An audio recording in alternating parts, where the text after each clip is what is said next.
রসুলপুর মহল্লাতে তানিয়া নামের এক ধার্মিক মেয়ে বাস করত। তানিয়া ছোটবেলা থেকেই পর্দা করে চলাফেরা করত। তানিয়ার দেখা দেখি ওই মহল্লার সকল মেয়েই পর্দা করা বুঝতে শিখেছে। এখন তানিয়ার সাথে সাথে তারাও সবাই পর্দা করে মাদ্রাসাতে যায়। তানিয়া আপু, আজকে কিন্তু তোমাকে দারুণ লাগছে।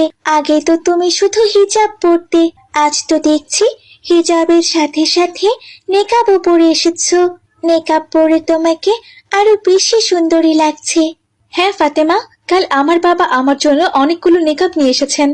তিনি আমাকে বলেছেন নেকাব ছাড়া নাকি সঠিক পর্দা হয় না। তাই নাকি তানিয়া আপু? তাহলে তো আমাদেরও নেকাব কিনে নিতে হবে।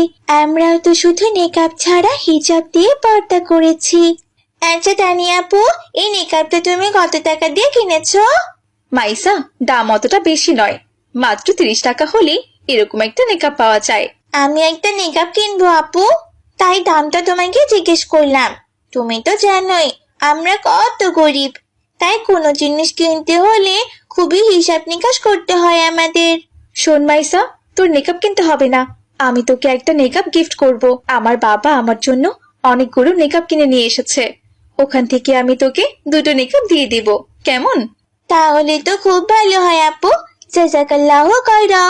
আচ্ছা ঠিক আছে, এখন চল সবাই, তাড়াতাড়ি চল। মাদ্রাসায় মনে হয় ক্লাস শুরু হয়ে গেছে।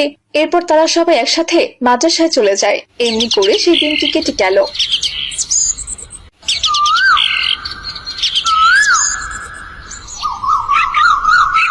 ওদিকে ওই মহল্লায় কামাল শেখ নামের এক মস্ত বড় ধনী ব্যবসায়ী বাস করত।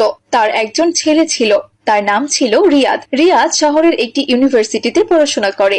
তার ইউনিভার্সিটি বন্ধ থাকায় সে 1 মাসের জন্য গ্রামে এসেছে বেড়াতে।